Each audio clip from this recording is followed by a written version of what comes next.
Somewhere past the orbit of the outer planets tonight, a thin shell of radio light is still travelling outward, and it cannot ever be called home.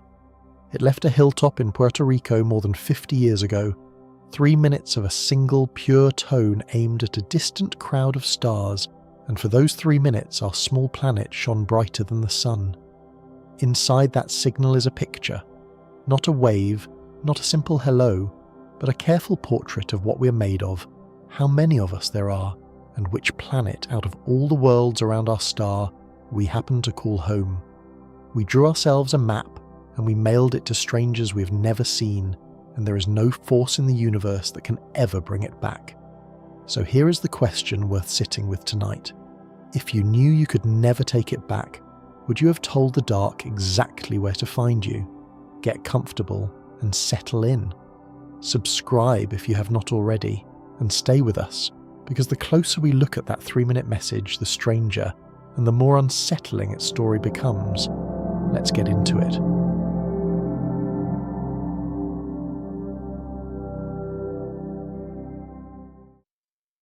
Part 1. The afternoon we decided to speak. There is a moment on the 16th of November 1974 when our species did something it had never done on purpose before. For all of human history up to that afternoon, we had been a planet that listened. We pointed our telescopes outward and we waited, the way a child waits at a window, hoping to see something move in the dark. And then, for about 3 minutes, in the green hills of Puerto Rico, we stopped waiting. We opened our mouth, and we spoke. The strange thing is that we'd been dreaming of doing exactly this for a very long time, long before we had any means to do it. More than a century before Arecibo, when people first began to suspect that the other planets might hold life, serious thinkers proposed schemes to signal our neighbours. One famous mathematician was said to have imagined carving an enormous geometric figure into the forests and wheat fields of Siberia, a diagram so large and so obviously deliberate that any astronomer on Mars peering back at Earth would recognise it as the work of a thinking mind. Others proposed lighting rows of great bonfires across the deserts, or building systems of mirrors to flash sunlight toward the red planet in patterns no natural process could produce. One celebrated inventor, working with early radio equipment at the turn of the 20th century, became convinced he had received a signal from Mars and spoke openly about answering it. None of these schemes ever came to anything, because we lacked the power and the planets turned out to be emptier than we hoped. But the impulse behind them is the same impulse that fired the transmitter in 1974. For as long as we have understood that there might be someone out there, some part of us has ached to be the one to break the silence first. Arecibo was not the beginning of that longing. It was the first time the longing finally had a machine equal to it. To understand how strange that was, you have to picture the place where it happened.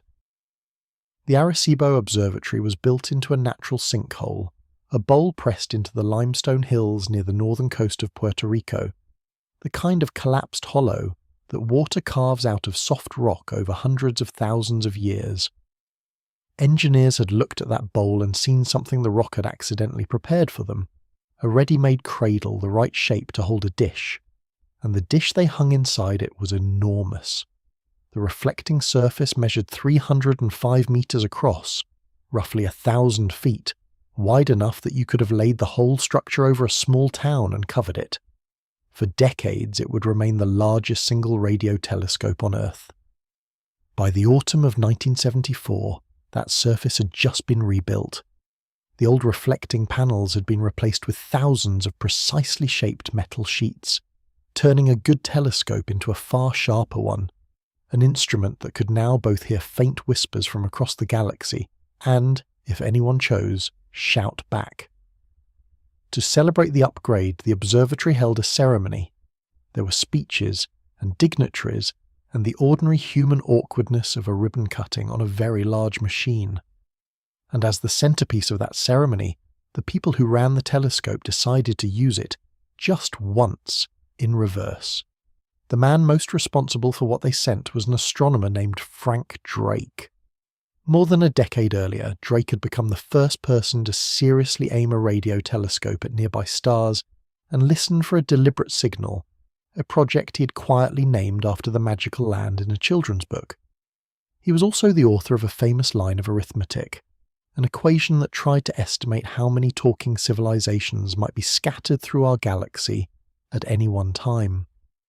Drake had spent his career on one question, the largest question there is, which is whether we are alone. Now he had a freshly upgraded transmitter and a ceremony to fill, and he made a decision that would outlive everyone in the room. He would compose a message, and he would send it to the stars. He did not do it entirely alone. Among the colleagues who helped think it through was Carl Sagan, who would later become the most recognizable voice for the idea that the cosmos is worth speaking to and worth speaking for. Together, with a small group, they built something that had to do an almost impossible job. It had to be a message readable by a mind that had never met a human being, that shared none of our words, none of our symbols, none of our history, a mind that might not even be built on the same chemistry we are. The only things you can assume such a mind shares with you are mathematics and the laws of physics. Everything else you have to teach from scratch, using nothing but a pattern of ones and zeros. It helps to understand where this man and this machine had come from, because the broadcast did not arrive out of nowhere. The Arecibo dish had been built in the early 1960s, originally for studying the upper layers of Earth's atmosphere and for work connected to the defense concerns of the era, only later becoming the crown jewel of radio astronomy. The structure itself was a marvel of stubborn engineering. The reflecting bowl could not be steered, because you cannot tilt a dish 1,000 feet wide. So instead, the astronomers hung a movable platform high above it, a structure weighing hundreds of tons suspended on cables, strung from towers on the surrounding hills. By moving the receiver around on that platform, they could aim the telescope at different patches of sky, without ever touching the giant mirror below. It was the largest and most sensitive radio instrument humanity possessed, an ear pressed against the universe, and for years its main job had been exactly that, listening. Frank Drake, the man composing the message, had spent his career trying to turn that listening into an answer. More than a decade before the broadcast in 1960, he had carried out the first serious modern search for an alien signal, a project he aimed at two nearby sun-like stars to see whether anything was deliberately transmitting in our direction. He heard nothing conclusive, only a brief false alarm that turned out to be a passing aircraft. But the search itself was historic, because it was the first time a human being had treated the question, are we alone, not as a matter for philosophy or religion, but as something you could actually go and measure with an instrument. A year after that, Drake wrote down the line of reasoning he is most famous for, a string of factors multiplied together to estimate how many communicating civilizations might exist in our galaxy at any given time. How many stars are born? How many have planets? How many of those planets could host life? How often life becomes intelligent? How long such a civilization survives? Nobody could fill in those numbers with certainty, and nobody can today. The equation was never really meant to give an answer. It was meant to organize our ignorance, to break one impossible question into smaller pieces we might someday measure, and to make the search feel like science instead of dreaming. You have to picture the moment in history too. This was the 1970s, only a few years after human beings had walked on the moon, in an age when it felt as though the door to the cosmos was swinging open and would never close again. It was also the middle of a tense and frightening standoff between the world's great powers, an era when humanity was simultaneously reaching for the stars and stockpiling the means to destroy itself. Into that strange mixture of hope and dread, the people at Arecibo carried a quiet realization. For the whole of human existence, we had been able only to listen, to wait, to wonder. Now, for the first time, with this newly sharpened instrument, we could do the other thing. We could answer our own oldest question by becoming, for 3 minutes, the signal we had spent so long hoping to receive. We could stop being only an ear and become just once a voice. Imagine you're standing in that crowd. The day is warm and bright. the kind of tropical light that makes the metal of the dish glare white below you. You're looking down into the largest bowl human beings have ever built, and around you people are clapping politely at the end of a speech. Then the transmitter engages. You cannot hear anything change, because the thing that is happening is invisible and silent to human senses. There is no roar, no beam of light you can see. But pointed up out of that dish, climbing into the afternoon sky at the speed of light, is a column of radio energy carrying a coded picture of the people standing on the rim. Everyone present understands, in a quiet and slightly dizzy way, that something has just left the planet, and that it is not coming back. The applause dies down. The transmitter runs for about 3 minutes, and then it stops, and people go to find shade and refreshments, and almost no one fully grasps that the most far-reaching thing the human species has ever done has just happened during a catered event. That is the part that stays with you. We did not announce ourselves to the universe from a war room, or a cathedral, or a moment of global crisis. We did it at a dish-warming party. The decision to tell the cosmos that we exist was made by a handful of people on an ordinary afternoon as a demonstration of a renovated machine. And yet what they sent was not a casual thing at all. It was a portrait, careful and deliberate, of who and what and where we are. To understand why that portrait is so unsettling, we have to look closely at exactly what it said. Because the people in that crowd did not send a wave or a hello. They sent a map. And before we follow that map out into the dark, we need to know precisely what was drawn on it. Part 2. The Self-Portrait. What we sent that afternoon was, in the most literal sense, a self-portrait addressed to strangers. Not a portrait in paint, but a portrait in numbers, a picture you could only see if you were clever enough to figure out how to look. And the way the message taught a stranger to look is, by itself, one of the most elegant things human beings have ever composed. The entire message was just 1,679 binary digits. Ones and zeros, on and off, nothing else. That is a tiny amount of information, smaller than a single second of a modern phone call, smaller than one low-quality photograph. But that specific number, 1,679, was chosen with enormous care, because it is what mathematicians call a semi-prime. It can be divided evenly in only one meaningful way, into two prime numbers multiplied together, 23 times 73. A prime number is one that cannot be broken into smaller whole factors, and a number built from exactly two of them is carrying a hidden instruction. Any mind that recognizes primes, which is any mind capable of building a radio telescope, will look at 1,679 and realize there are only two honest ways to arrange those bits into a rectangle. You can lay them out 23 across and 73 down, or 73 across and 23 down. Try it one way and you get nonsense.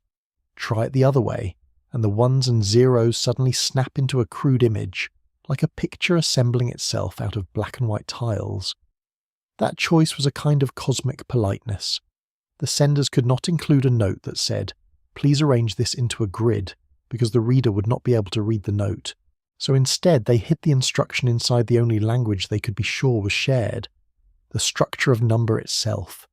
The shape of the message tells you how to unfold the message. It is a letter that teaches you to read it as you open it. And once it is unfolded, what does the picture show?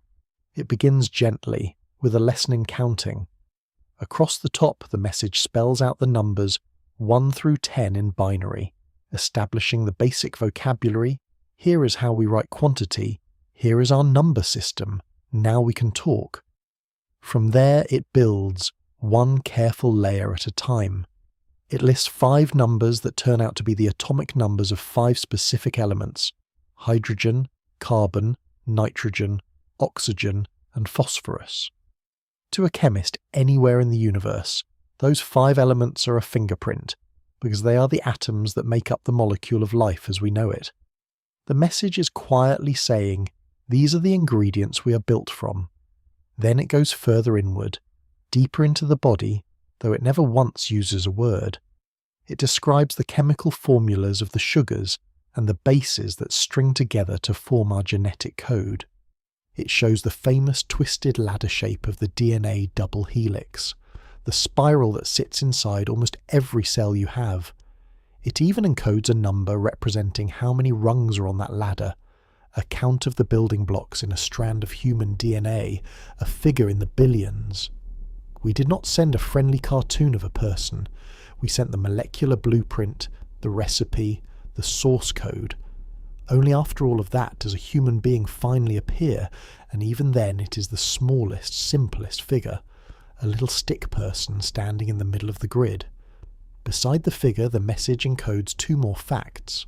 One is the average height of a human, written in a unit cleverly tied to the wavelength of the message itself, so the measurement makes sense even to someone who has never heard of a meter or a foot. The other is the number of us, the human population of Earth at the time, which in 1974 was around 4 billion people. 4 billion. To give that number a shape you can hold, if you tried to count to 4 billion out loud, one number every second, without ever sleeping or stopping, it would take you more than 120 years. That is who was on the planet when the message left. That single small figure standing between its own height and its own multitude is us. And then comes the part that changes everything, the part that turns a biology lesson into something far more exposed. Below the human figure, the message draws our solar system. It shows the sun and a row of planets stretched out in a line. But one of those planets is not in line with the others. The third one from the sun has been lifted up out of the row, nudged upward toward the little human figure, as if to draw an arrow without drawing an arrow. The message is doing something very specific and very deliberate there. Out of all the worlds in our system, it is pointing at one and saying, not these others, this one. The third planet. This is the one we stand on. This is home. Finally, at the very bottom of the picture, the message draws the telescope itself. It includes a schematic of the Arecibo dish, with its width encoded, the curved shape of the great reflector that flung the message outward.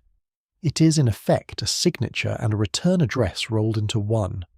The last thing the message says is, this is the instrument that built and sent me.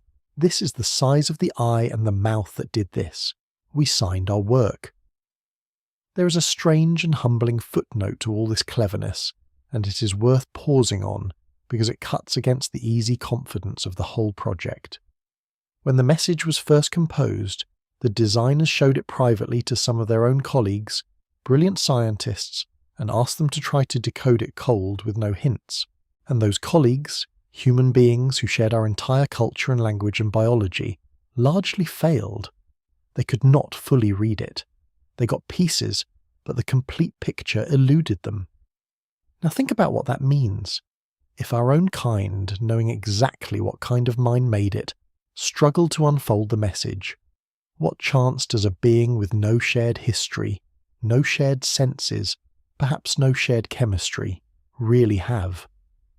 Some scientists have argued quite seriously that the Arecibo message is far harder to decode than its creators hoped, that an alien recipient might recognize that it is artificial, that it is deliberate signal carrying information, and yet never quite work out what the information says.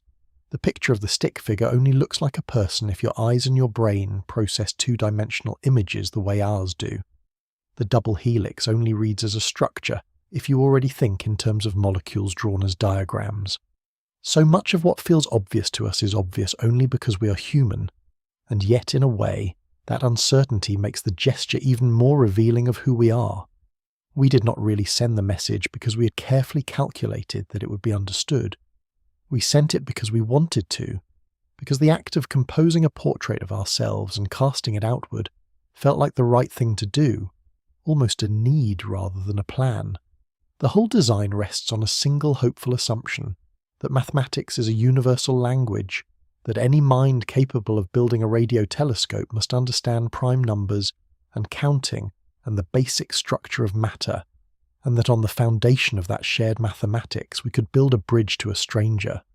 It is a beautiful assumption, and it may even be correct. But it is still an assumption, an act of faith dressed in the clothing of science. We reached across the dark not because we were sure we would be understood, but because we could not bear the idea of not trying. Consider, too, the sheer intimacy of what we chose to include. We had a tiny budget of information, fewer than 1,700 bits, less than a single modern text message in size. With that scrap of space, we could have sent almost anything. We could have sent a simple, safe pattern, a pulse to say merely we exist, with no detail at all. Instead, with that precious handful of bits, we chose to describe the very molecule that carries our heredity, the chemistry of our flesh, the number of us, the shape of our bodies, and the precise location of our home. Out of everything we could have said, we chose to say the most personal and the most identifying things possible. It is the difference between a stranger calling out hello in the dark and a stranger calling out hello. My name is this. My body is made of these atoms. There are 4 billion of us, and we live on the 3rd planet of that star right there. We did not send a flare.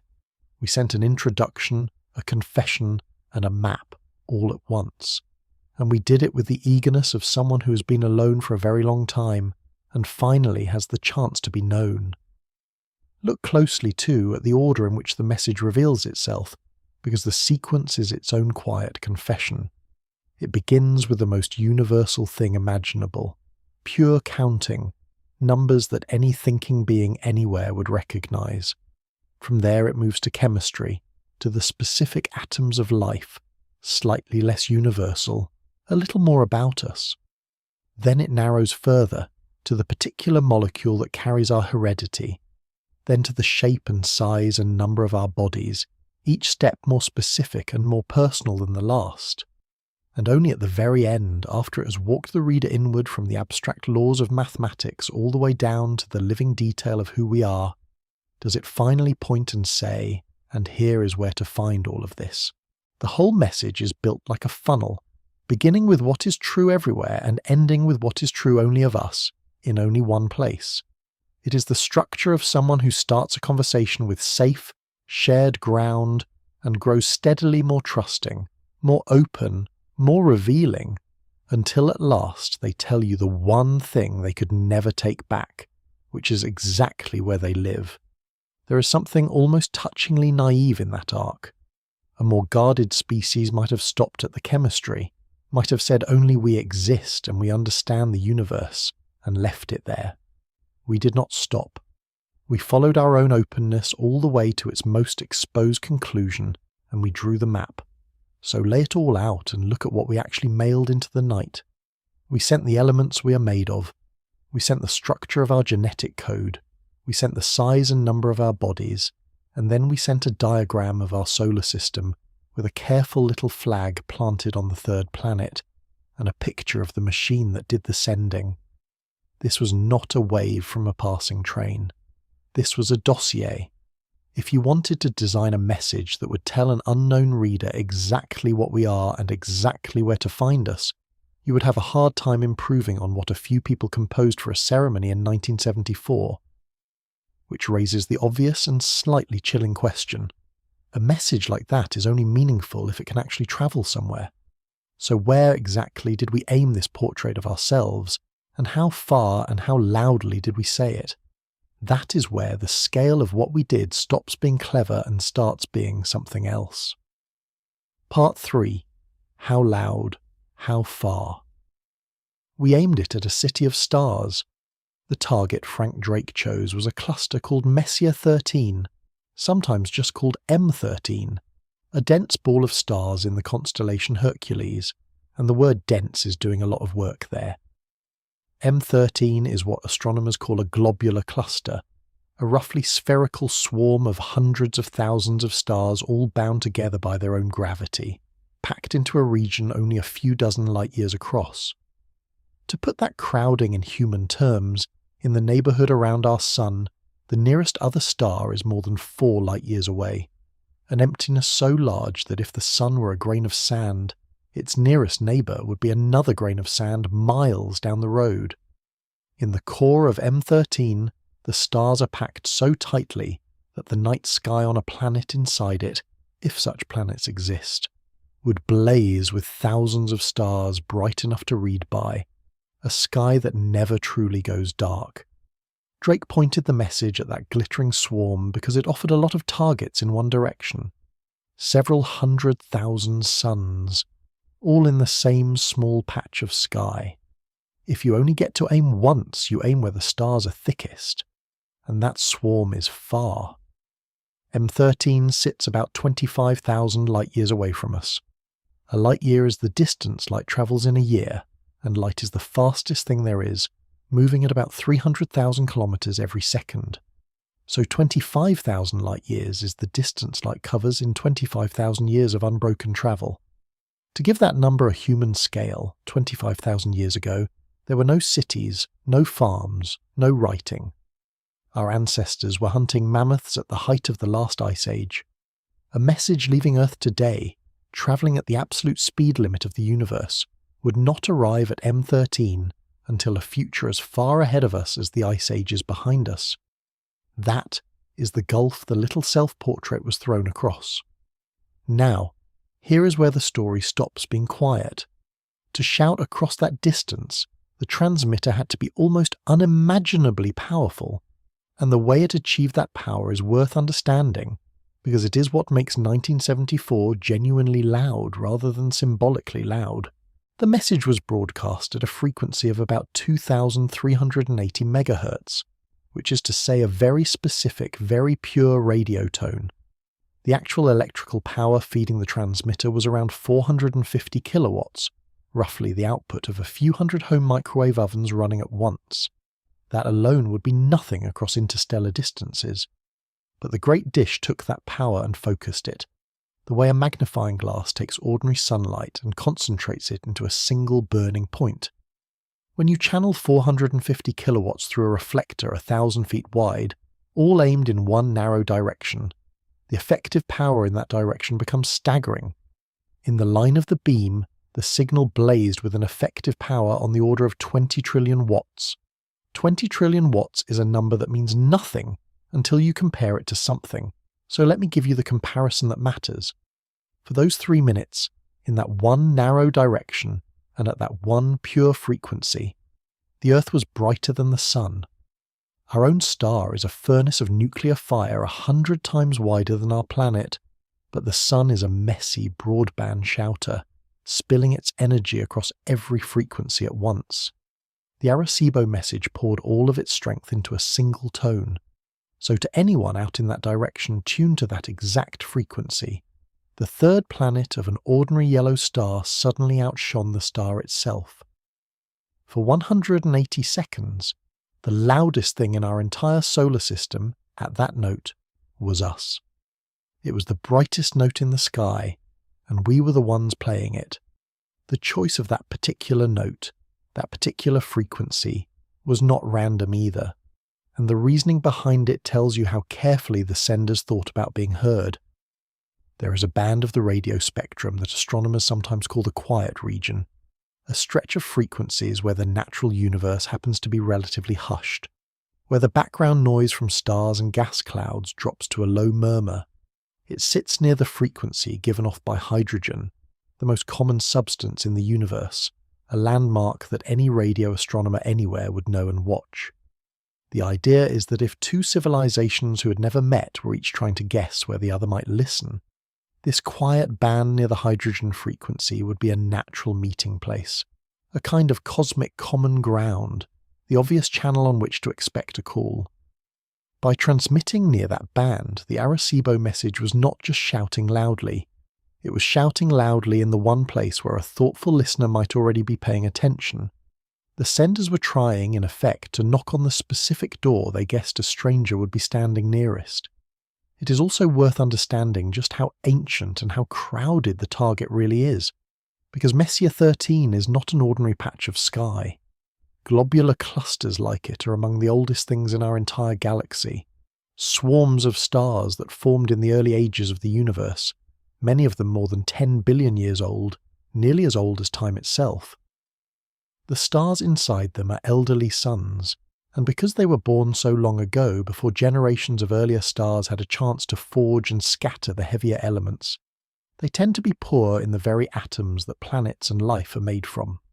For that reason, scientists debate whether worlds like ours could even exist around the stars of M13, and if they could, whether the murderous crowding of a globular cluster, where stars pass close enough to disrupt one another, would let stable planetary systems survive.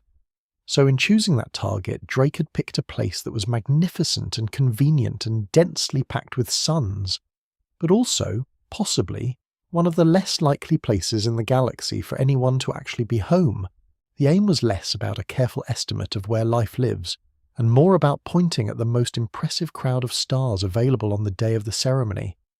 Then there is the distance itself, which is so enormous that it almost stops meaning anything. So let me try once more to make it real. 25,000 light-years is roughly a quarter of the way across our entire galaxy, which is about 100,000 light-years from edge to edge.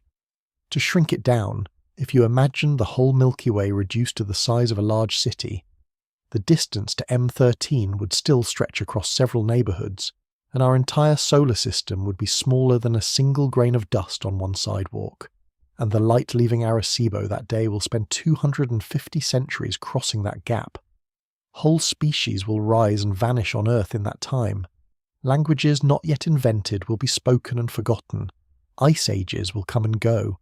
And through all of it, our little 3-minute portrait will still be in transit, not even close to arriving, a patient pulse of energy carrying a snapshot of one afternoon, across a span of time longer than all of recorded human history multiplied many times over. Imagine riding along the leading edge of that signal. The instant the transmitter fires, you're launched off the dish and into the sky, moving at the speed of light, and you do not slow down, ever. In a little over a second you pass the moon.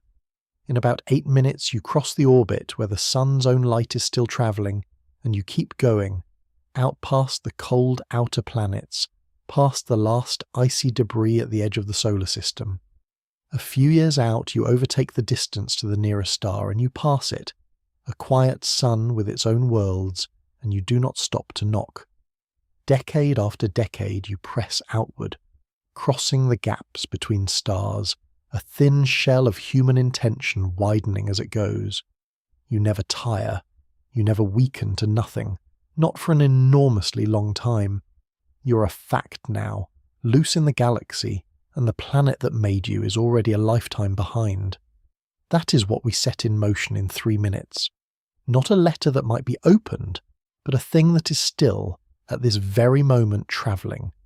It is easy, hearing all this, to feel a kind of pride. And there is something genuinely magnificent in it. The idea that a species clever enough to climb out of the Ice Age could build a mouth large enough to be heard across the galaxy, and choose to use it. But sit with the specifics for a moment longer. We took the most powerful transmitter we had ever built.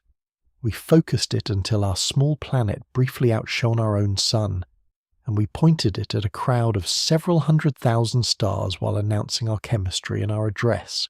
We did this as a demonstration. And that word demonstration is the thread that pulls the whole story sideways.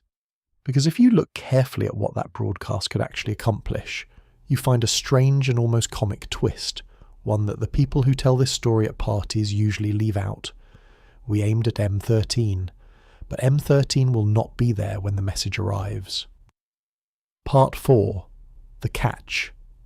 Nobody mentions. Here is the thing nobody mentions when they tell you the romantic version. The famous message to the stars was, in the most practical sense, aimed at a place where no one will be home, and understanding why turns the whole event into something both smaller and strangely much larger than it first appears. Remember that M13 is 25,000 light-years away, which means the message needs 25,000 years just to get there. But nothing in the sky holds still for 25,000 years. The stars of M13 are not painted dots on a fixed dome. They are in motion, orbiting the centre of our galaxy, drifting through space, the whole cluster sliding slowly across the background of the sky over the long ages. 25,000 years is plenty of time for the entire swarm to move well off the spot it occupies in our sky today. So the message, travelling in a dead straight line toward where M13 is now, will arrive at that location far in the future and find mostly empty space, because the cluster will have wandered on. The signal will sail through the place where the city of stars used to be, like a letter mailed to a house whose occupants moved away long before the postman could possibly arrive. The people who sent it knew this. Frank Drake and his colleagues were not confused about orbital motion.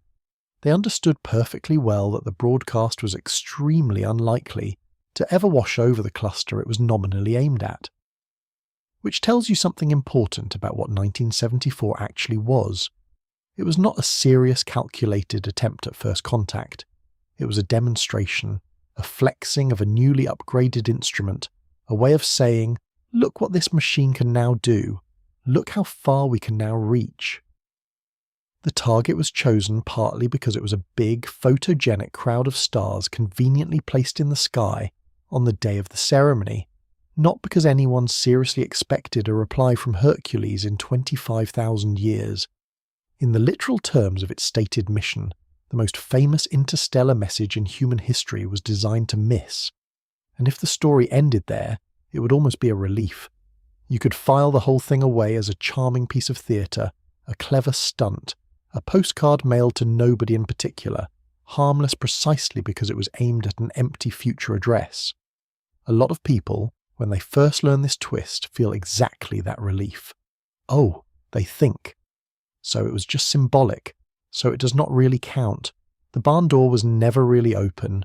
We did not actually tell anyone anything, but that comfort dissolves the moment you look at it closely, because it rests on a misunderstanding of what was actually let loose. The target was symbolic, yes. The aim at M13 was, in practice, a gesture. But the signal was not symbolic. The signal was real. 20 trillion watts of focused radio energy, carrying a precise description of our biology and our location, did not politely confine itself to a private channel pointed only at one harmless cluster. It left the planet. It is a physical thing now, a real wavefront of real energy, moving outward through real space, passing real stars along the way. The fact that it will eventually overshoot one particular swarm of stars in the constellation, Hercules, does not unsend it. It does not pull the energy back. The message is not waiting politely at M13's old address to be marked return to sender. It is crossing the galaxy in the meantime, and everything that lies along its path, every star system it happens to pass through on its 25,000-year journey, is in its way. That is the catch inside the catch. We comfort ourselves with the idea that the message missed, but missing the target is not the same as harming nothing and reaching no one. A bullet fired at a distant hillside that strikes nothing on the hill still travels over everything between the gun and the hill. The Arecibo signal, in the years and decades and centuries after it left, has been sweeping outward in a widening cone, and any star that sits inside that cone, anything that happens to be listening at the right frequency as the wavefront arrives, would catch it. The aim was at an empty future, but the journey runs through a populated present, and we have no idea what is along the way. To understand why the cluster moves out of the line of fire, you have to remember that nothing in the galaxy is standing still. Our entire Milky Way is turning, an enormous pinwheel of hundreds of billions of stars all orbiting a common centre, and our sun itself is sweeping around that centre at well over 200 kilometres every second, dragging the whole solar system along for a lap that takes hundreds of millions of years to complete.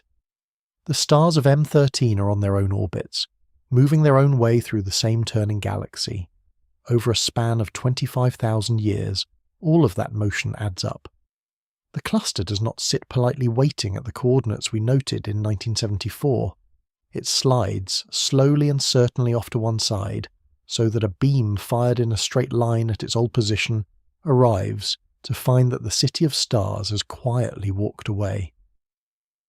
The aim was true for the sky of 1974. It was never going to be true for the sky of the distant future, when the signal finally crosses the gap. The people who study this history have, over the years, become fairly blunt about what the 1974 broadcast really was. Some have called it, with affection but also with honesty, more of a ceremony than a serious attempt at conversation, even something close to a publicity gesture, a way of celebrating the rebuilt telescope and demonstrating its new strength to the world. And there is truth in that. The message was composed quickly by the standards of such a momentous act. The target was chosen in significant part because it happened to be well placed in the sky on the day of the event, and because a crowd of several 100,000 stars made an impressive thing to point at. The whole exercise was, in a real sense, aimed inward as much as outward.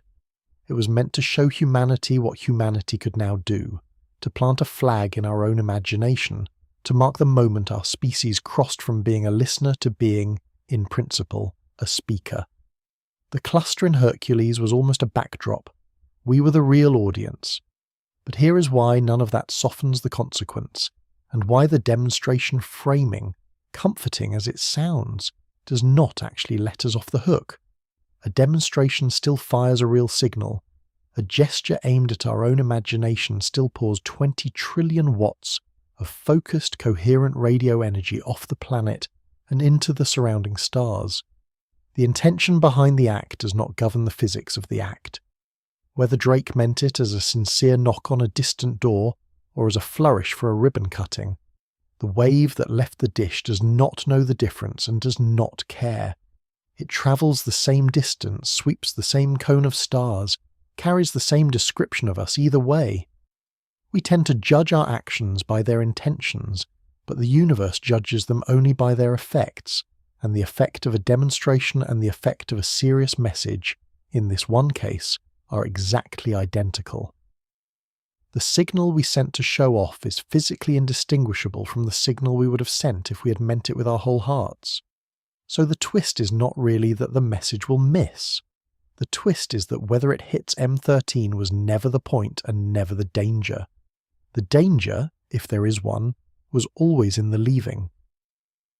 The moment the transmitter switched on, we created something we could not control, could not steer, and could not recall, a physical fact loose in the universe, carrying our name and our coordinates. The target was a story we told ourselves. The signal is the part that is true. And that brings us to the single most important property of what we did that afternoon, the property that turns a piece of 1970s showmanship into something that should genuinely keep you up at night. It is not how far the message goes, or where it was aimed. It is that there is no possible way, by any law of physics we know, to ever take it back. Part 5. The thing you cannot take back. Almost everything human beings build, we can also unbuild. We write words and we erase them. We send letters, and if we're quick, we can chase down the mail carrier and ask for them back. We make mistakes, and we apologize, and we try to repair them. So much of what it means to be human is the ability to undo, to revise, to say, wait, I did not mean that. Let me try again. But a radio wave is one of the very few things we make that comes with no undo button at all. Once it leaves the antenna, it belongs to the universe, and nothing you can do will ever call it home. Think about what would actually be required to recall the Arecibo message. You would have to outrun it, and it is travelling at the speed of light, which means nothing with mass can ever catch it, not the fastest spacecraft we will ever build, not anything. You would have to somehow reach out across light years of space and gather up a wavefront that is now larger than dozens of star systems put together, and absorb every last scrap of it before it touched anything. There is no machine for that. There is no law of physics that even allows it in principle. The signal is not stored somewhere we could go and delete it. It is smeared across an enormous and growing shell of space, moving outward forever, thinning as it goes but never quite vanishing for an extraordinarily long time. The message is already gone. That is the simplest and the heaviest sentence in this entire story. The message is already gone, and it has been gone since 1974, and there has never been a single instance since then when getting it back was possible. Let me make the scale of that concrete, because it is easy to say forever and not feel it. The signal left in 1974, that is now more than 50 years ago. Light travels 1 light year every year by definition, so the leading edge of that message is now more than 50 light years from Earth in every direction the beam was spread. 50 light years does not sound like much against the size of the galaxy, and it is not, but it is enormous against the size of our neighbourhood.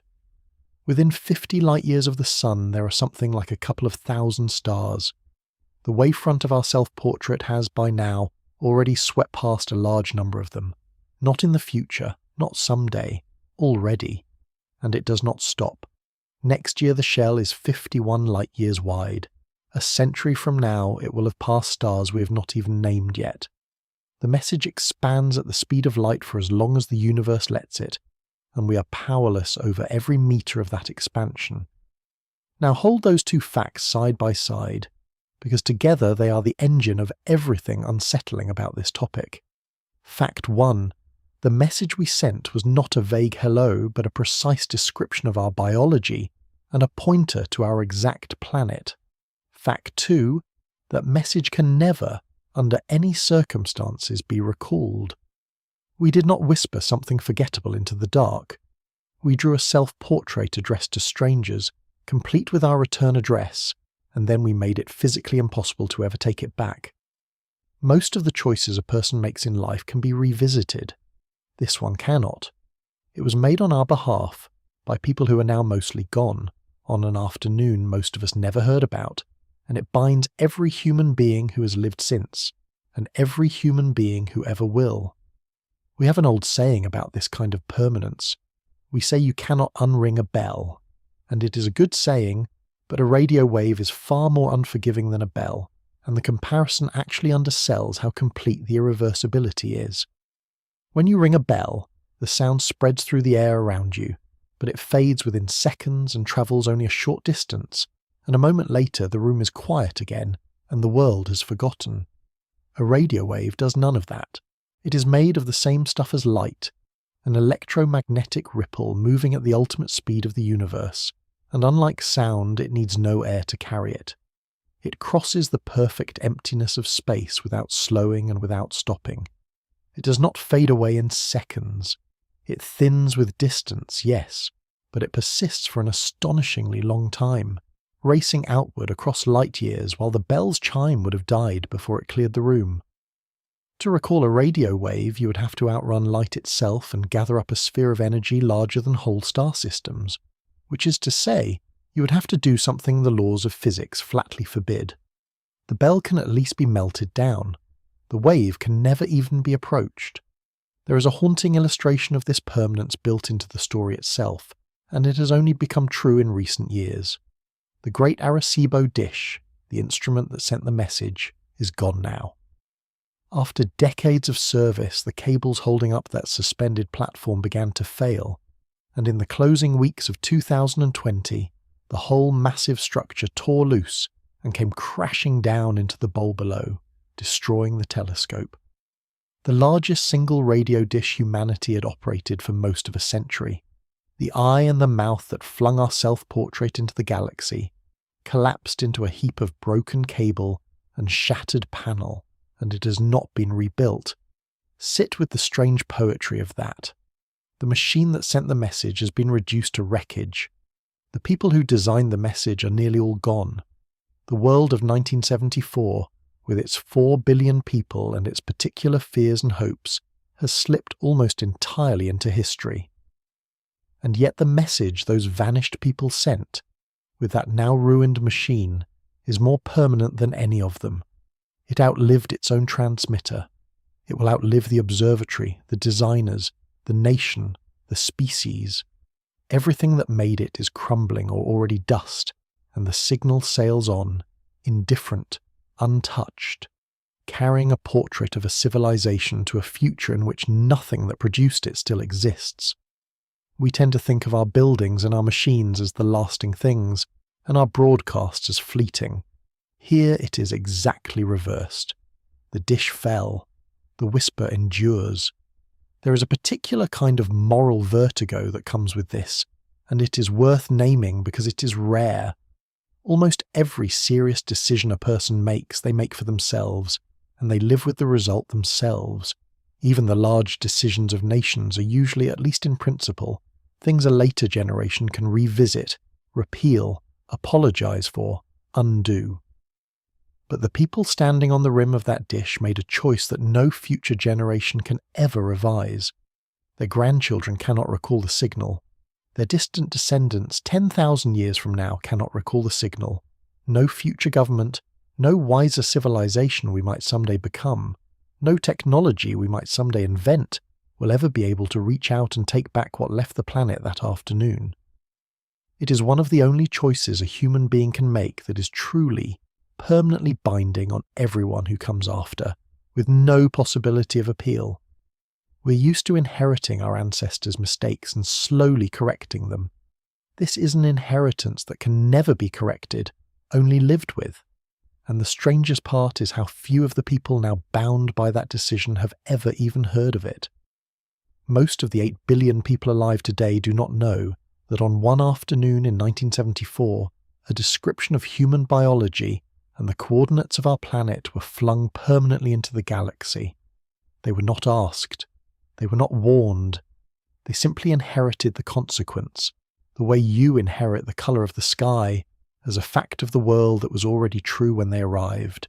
Whatever comes of the Arecibo message, for good or for ill, will come to people who had no say in it and mostly no knowledge of it, decided for them by a handful of strangers across a gulf of years.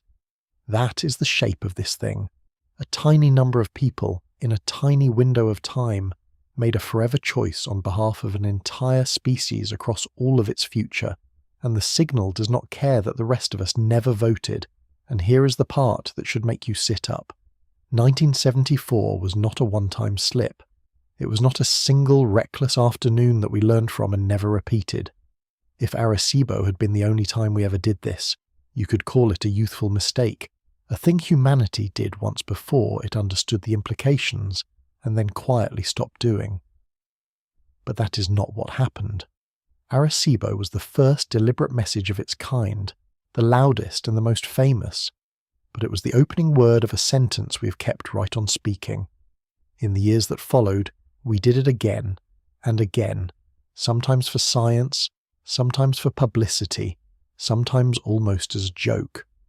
We are, it turns out, a species that, having once shouted our location into the dark, found that we rather liked the sound of our own voice.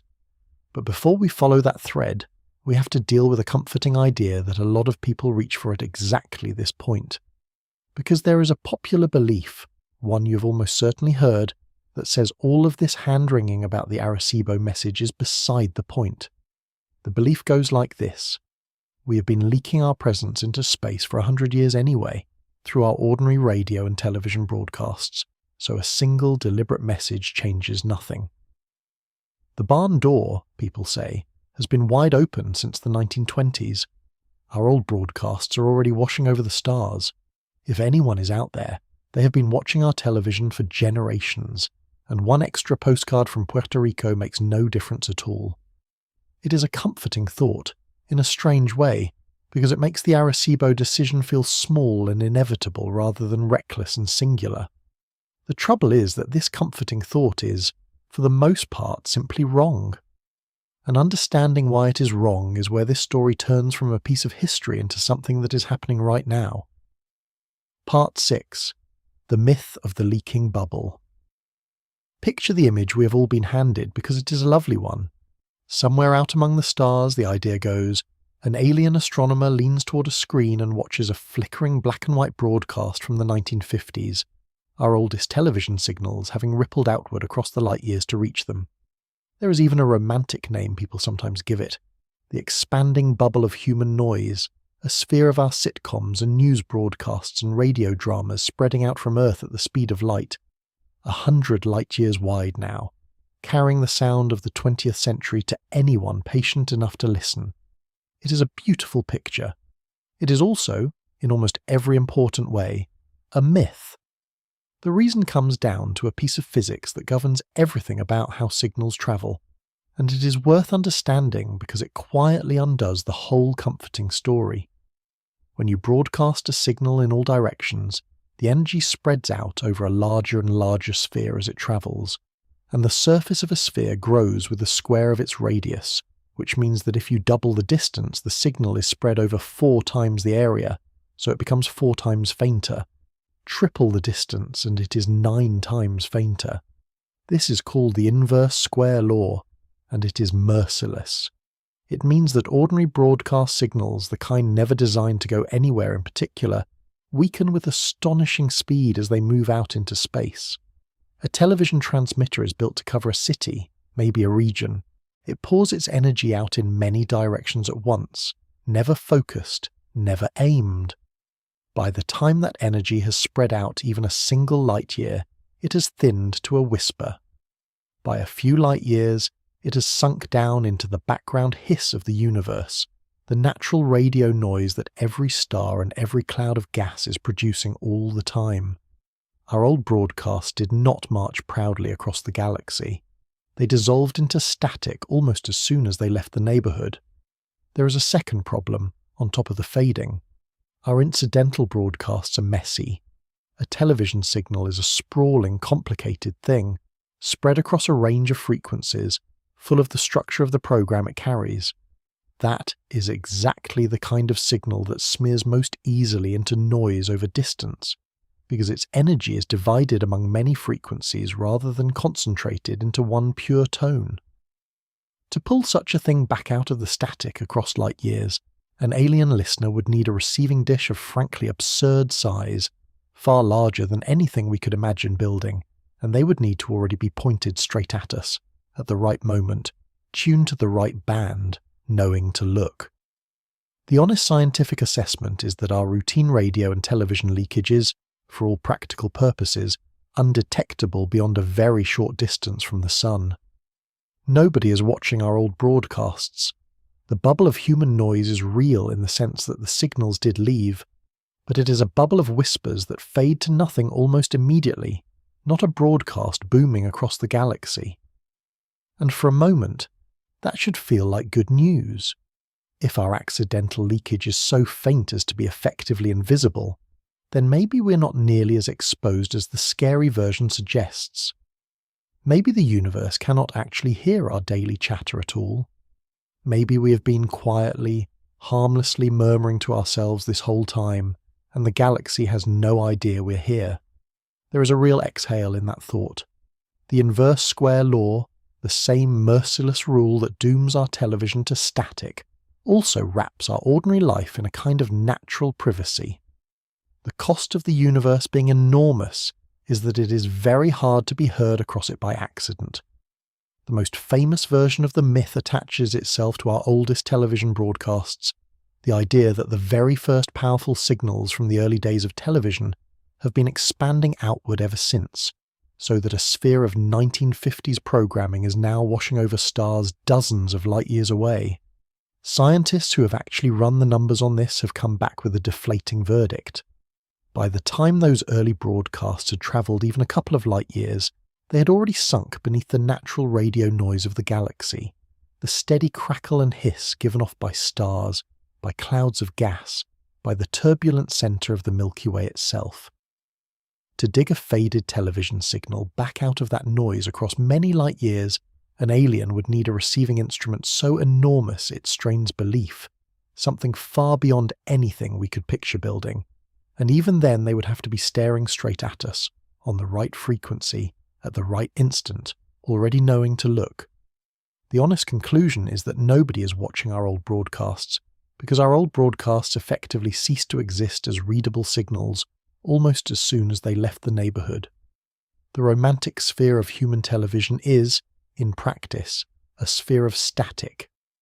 The reason comes back to a distinction that runs underneath this entire story: the difference between a coherent signal and an incoherent one. An ordinary broadcast is incoherent in the technical sense. It is messy, spread across a band of frequencies, its energy scattered, shaped to carry a complicated program rather than to travel far. That kind of signal smears into the background with distance almost effortlessly. A coherent signal is the opposite. It is concentrated into a single pure tone, ordered, narrow, the kind of clean note that natural processes almost never produce on their own. A coherent signal stands out against the cosmic noise precisely because the universe does not make pure tones by accident. This is the whole reason scientists searching for other civilizations look for narrow, pure signals rather than broadband chatter, because a narrow, pure signal is a fingerprint of intention, of engineering, of a mind that decided to be heard. Our television is broadband chatter. The Arecibo message was a pure tone. One dissolves, the other carries. And that single distinction is about to become the most important thing in this whole story. There is even a further irony tucked inside the myth, which is that Earth has actually been growing quieter, not louder, over the last few decades. As we've moved from blasting high-power broadcasts out of giant antennas towards sending our information through buried cables, through fiber, through tightly focused signals aimed up at satellites and back down again, the amount of stray energy leaking off our planet in all directions has, if anything, been falling. The age of the booming, sloppy, omnidirectional transmitter is fading. So the picture of Earth as a planet that grows ever noisier and more conspicuous with each passing year of technological progress is exactly backwards for our incidental leakage. By accident, we have been getting harder to overhear, not easier. Which would all be rather reassuring, a quiet planet wrapped in the natural privacy of an enormous universe, if it were the whole story. But it is not the whole story, and the part that is missing is the part that matters. But notice the shape of what we just learned, because it is about to turn back on us. The reason our television does not reach the stars is that it is weak, unfocused, and spread across many frequencies. So the obvious next question is the dangerous one. What if a signal were the opposite of all that? What if it were not weak but immensely powerful, not unfocused but aimed in a single tight direction, not smeared across many frequencies but concentrated into one impossibly pure tone? What if, in other words, a signal were built exactly like the Arecibo message, or like certain other things we switch on every single day without thinking about them at all? Because here is the uncomfortable turn. The myth of the leaking bubble is mostly false, and our casual broadcasts really do vanish into noise. But that does not mean Earth is quiet. It means that the things making us detectable are not the ones we imagine. They are louder, sharper, more deliberate, and in one case more disturbing than 100 years of sitcoms could ever have been. To see what actually gives us away, you have to stop thinking about entertainment and start thinking about the machines we built to watch for the end of the world. Part 7. What is actually loud? If our television fades to nothing, then what does carry? The answer is the kind of signal that breaks every rule that doomed our broadcasts. Not weak, but enormously powerful. Not spread in all directions, but focused into a narrow beam. Not smeared across many frequencies, but concentrated into one clean tone. And it turns out we've been building exactly that kind of signal for decades. Not to talk to anyone, but to look at things. The technology is radar, and it is quietly the loudest thing about us. Radar works by sending out a powerful pulse of radio energy and listening for the faint reflection that bounces back. To make that reflection detectable across great distances, the pulse has to be strong and tightly aimed, which is precisely the recipe for a signal that can travel far. The Arecibo telescope itself, the same instrument that sent the famous message, spent much of its working life as a planetary radar. It would fire enormous pulses at asteroids passing near Earth, at the surface of Venus hidden under its clouds, at the moons of distant planets, and then catch the faint returning whisper to map worlds we could not otherwise see. Every one of those radar pulses was, in effect, another deliberate shout into space, focused and powerful, leaking past the target and onward into the dark. We were broadcasting our presence not through one famous 3-minute message, but through years of routine science every time we pinged a rock to learn its shape. And planetary radar is not even the loudest of it. The most powerful, most continuous, most relentlessly repeating radar systems on Earth were not built to study asteroids. They were built to watch for missiles. During the long decades of the nuclear standoff, the major powers ringed themselves with gigantic early warning radar installations, machines designed to scan the sky around the clock for the launch of an incoming attack. These systems are some of the most powerful directed radio transmitters our species has ever operated, and unlike a single ceremony, they do not switch off after 3 minutes.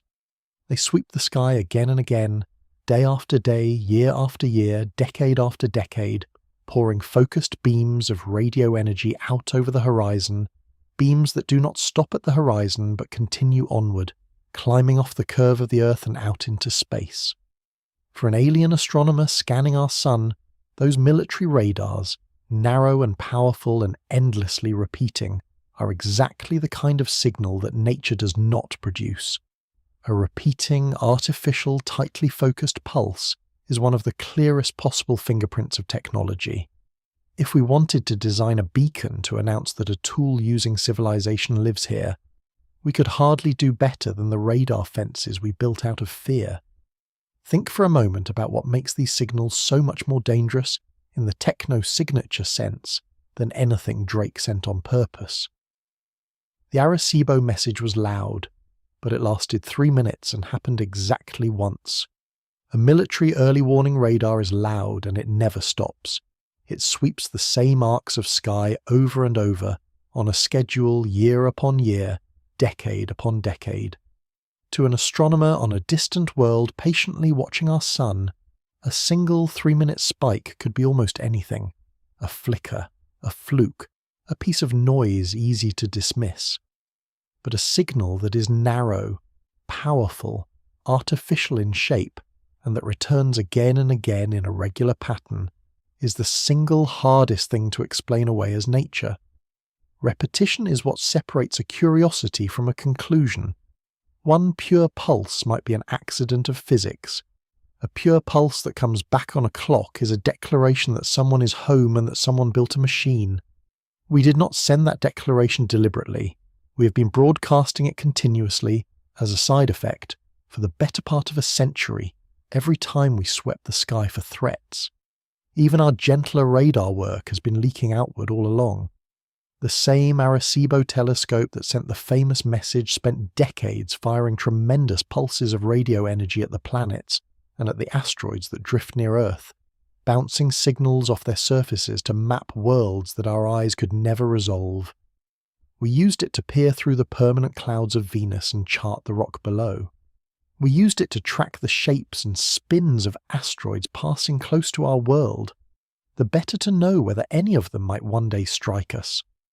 Every one of those radar campaigns was, without anyone intending it, another powerful, coherent shout flung into space, focused at a target nearby and then sailing onward past it into the dark.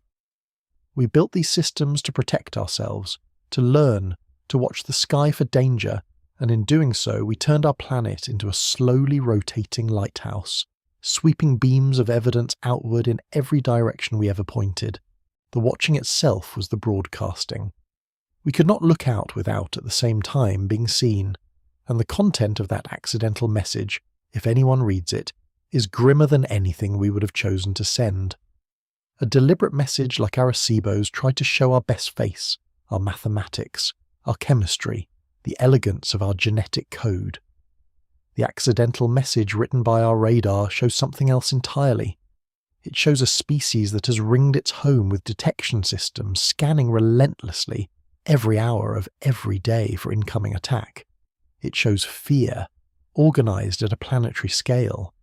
If an alien astronomer pieced together the loudest, most persistent signals coming off Earth, the story those signals tell is not we are curious and we are kind. The story is we are afraid, we are armed, and we are watching the sky. That is the unintended autobiography we have been transmitting, and it is far more honest and far more unsettling than the careful portrait we mailed to Hercules. Sit with that, because it is one of the strangest and saddest ironies in this whole story. We have spent enormous effort worrying about whether we should send friendly messages to the stars, holding conferences, writing careful arguments about the ethics of saying hello. And all the while, the loudest, most artificial, most detectable signal pouring off our planet has not been a greeting at all. It has been the machinery of our own dread. The systems most likely to give us a way to the universe are the ones we built to watch for our own annihilation. Our clearest hello to the cosmos is the sound of us standing guard, weapons ready, scanning the dark for the thing we fear most.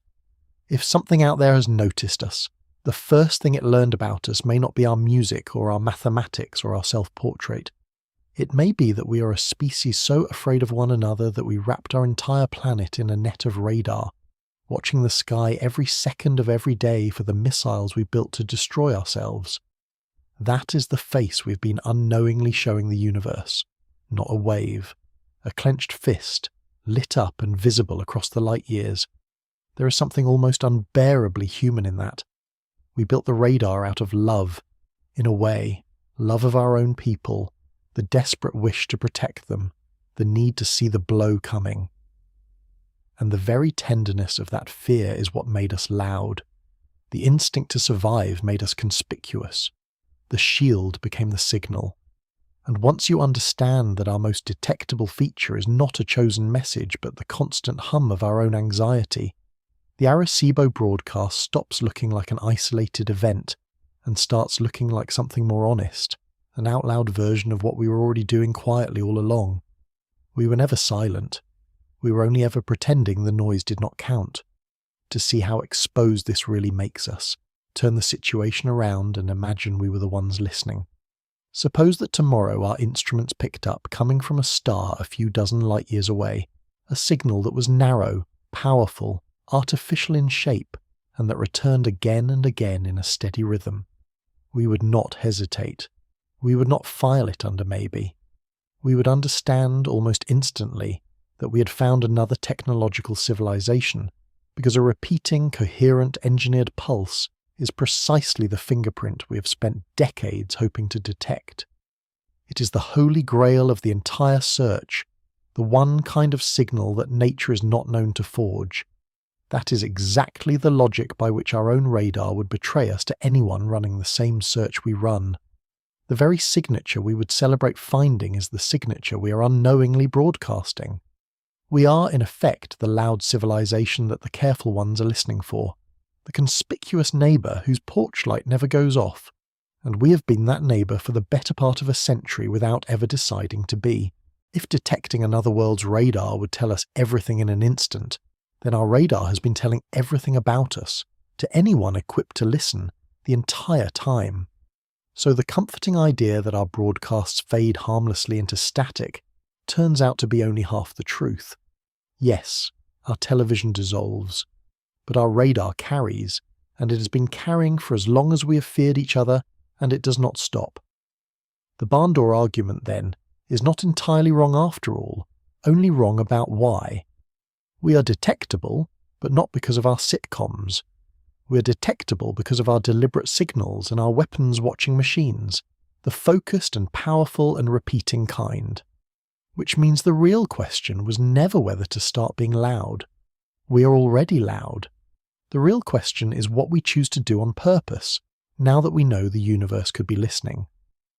And on that question, the record of the last 50 years is not reassuring, because every time we have paused to consider whether to deliberately announce ourselves again, we have more often than not gone ahead and done it anyway. Part 8.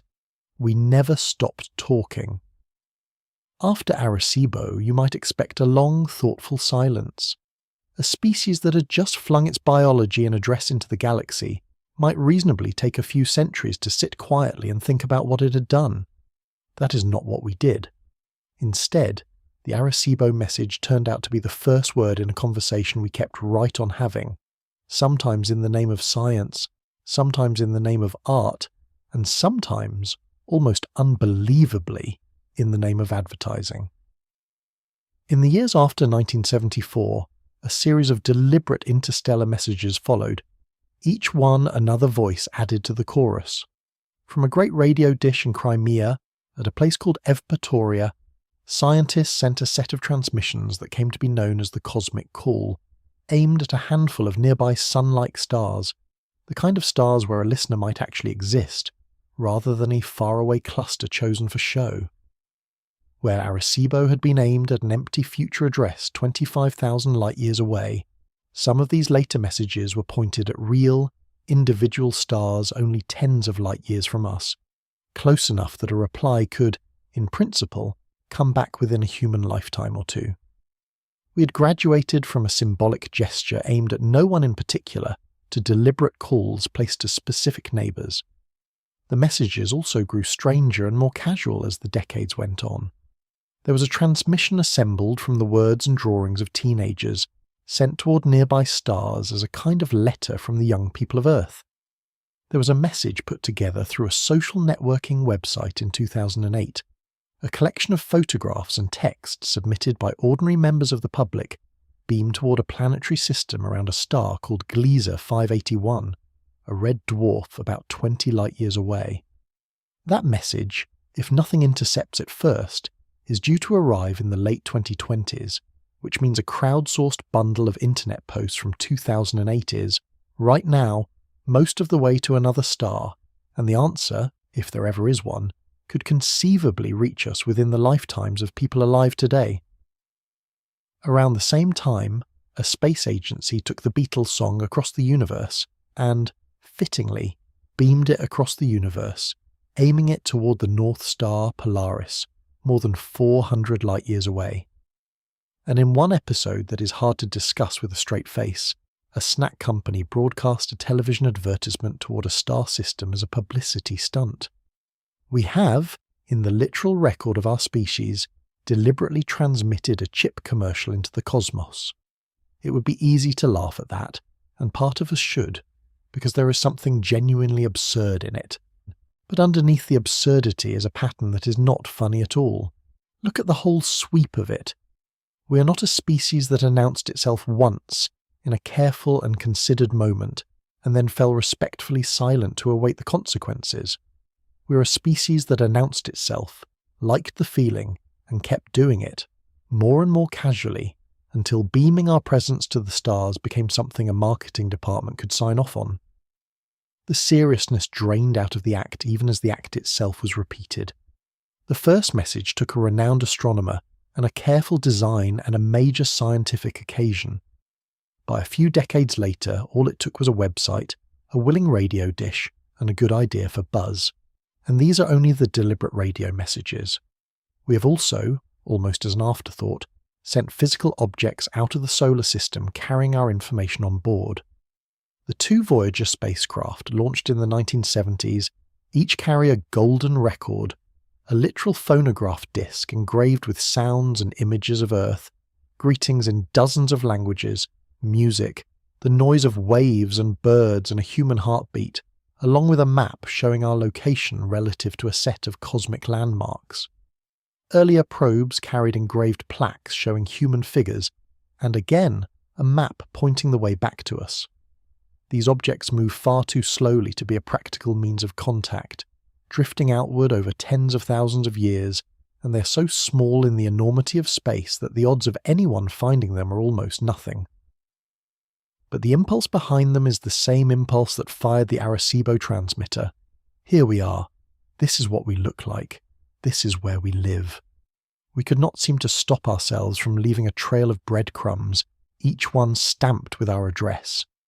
The golden records aboard the Voyager probes are worth lingering on, because they show just how much of ourselves we wanted to put into these messages.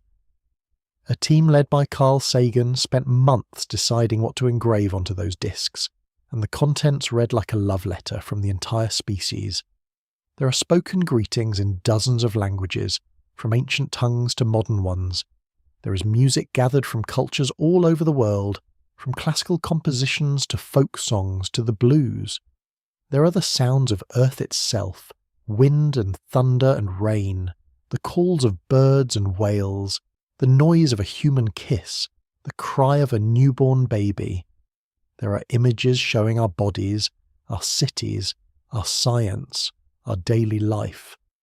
and in one almost unbearably intimate gesture, the team recorded the brainwaves and the heartbeat of a young woman who had recently fallen in love, so that some distant finder might in principle read the electrical rhythm of a human being in the first days of loving someone.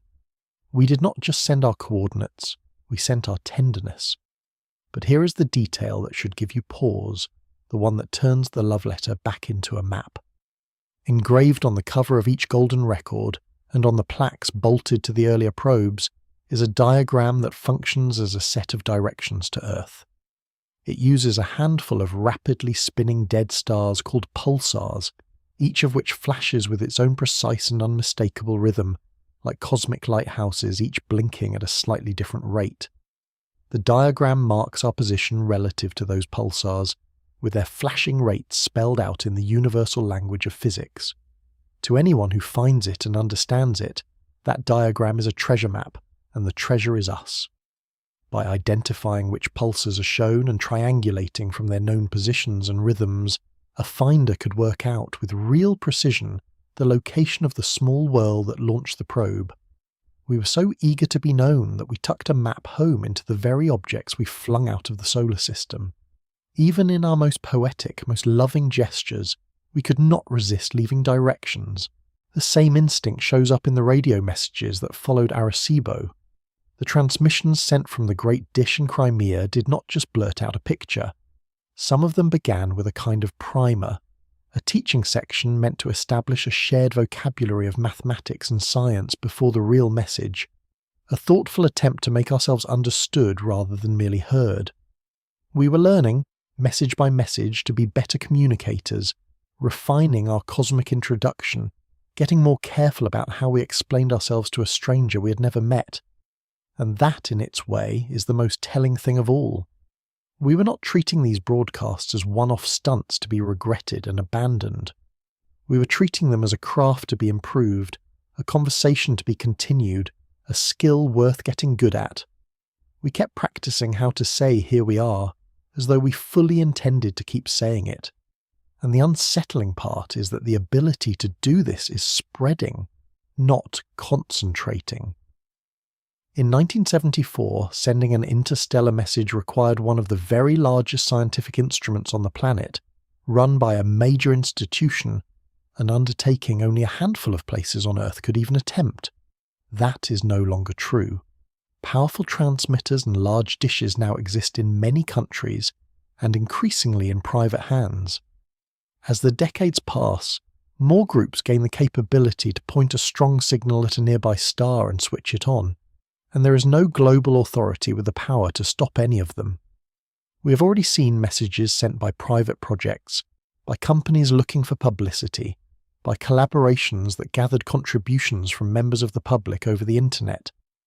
The trend is not toward a careful, unified human voice, speaking rarely and after long deliberation. The trend is toward more voices, more often, with less oversight, each one able to act alone. If the first deliberate message took a renowned astronomer and a national observatory and a major scientific occasion, a future message might take nothing more than a well-funded enthusiast, a rented dish, and an afternoon. The barrier that once made these broadcasts rare and momentous is eroding, which means the question of whether we should be doing this at all is becoming more urgent at exactly the moment it's becoming harder to control. So the picture that emerges is not of a single reckless afternoon, but of a stubborn and persistent habit. Given the power to be heard, we reach for it, over and over, in serious ways and silly ways, for science and for art and for advertising. We are, it seems, a species that does not want to be alone, and that wanting is louder than our caution. But not everyone was comfortable with this. As the messages multiplied, a number of scientists, including some who had spent their entire lives listening for other civilizations, began to raise an alarm. They looked at our growing eagerness to shout into the dark, and they asked a question that no one had ever been required to answer before. By what right does anyone speak for the whole of humanity, to the whole of the universe? And who, exactly, is supposed to decide? Part 9. The People Who Tried to Stop It. By the year 2015, the unease had grown loud enough that the people who study these things decided they could no longer leave it unspoken. A group of scientists, many of them veterans of the search for extraterrestrial intelligence, the very people who had spent their careers listening for a signal from the stars, came together and put their names to a statement. And the remarkable thing about that statement is what it asked for. It did not demand a permanent ban. It did not claim to know that danger was out there. It asked simply that we stop and talk to each other first. It said that intentionally broadcasting our presence to the galaxy raises questions for every person on Earth about both the message we would send and the consequences of being heard, and that a worldwide scientific, political and humanitarian discussion ought to happen before anyone presumes to speak on behalf of the entire planet. Picture the room where a thing like that gets decided. It is not a war room, and it is not a temple. It is an ordinary meeting space, the kind with stacking chairs and a projector and lukewarm coffee. Somewhere men and women who have given their lives to one enormous question are sitting around a table trying to be responsible about it. These are not people prone to panic. They have spent decades pointing antennas at the silence and hearing nothing come back, and that silence has made them humble. Now they're talking carefully about whether it is wise to break it. Someone points out that we cannot unsend what we send.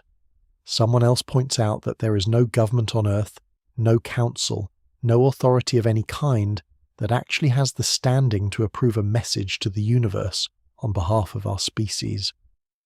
The strange, almost vertiginous fact hanging in that room is that the most consequential decision a civilization can make, whether to announce its existence to whatever shares its galaxy, has no rightful decision-maker at all. There is no one whose job this is, and so a handful of thoughtful people do the only thing they can. They write down a request that the rest of the world be asked first, and one by one they add their signatures, knowing full well that a signature on a statement has no power to stop a determined person with access to a radio dish. That is the quiet tragedy underneath the whole debate, and it is worth feeling the weight of it. These were not authorities laying down the law. They were ordinary people, more aware than most of what is at stake, trying with very little leverage to slow down something that had already started and could not be reversed. They were standing at the edge of a thing far larger than any of them, asking, "Please, can we at least think about this together before we do it again?" There is a particular loneliness in being the only ones in the room when the question is that big, in understanding the irreversibility more clearly than the rest of the world does, and in realizing that your clearest understanding gives you almost no power to act. They could write, they could warn, they could sign their names, they could not actually stop anyone, and they knew it. Not everyone agreed with even that modest request, and the disagreement was sincere and serious on both sides. Some of the most respected voices in the field argued that the call for silence was already too late to matter.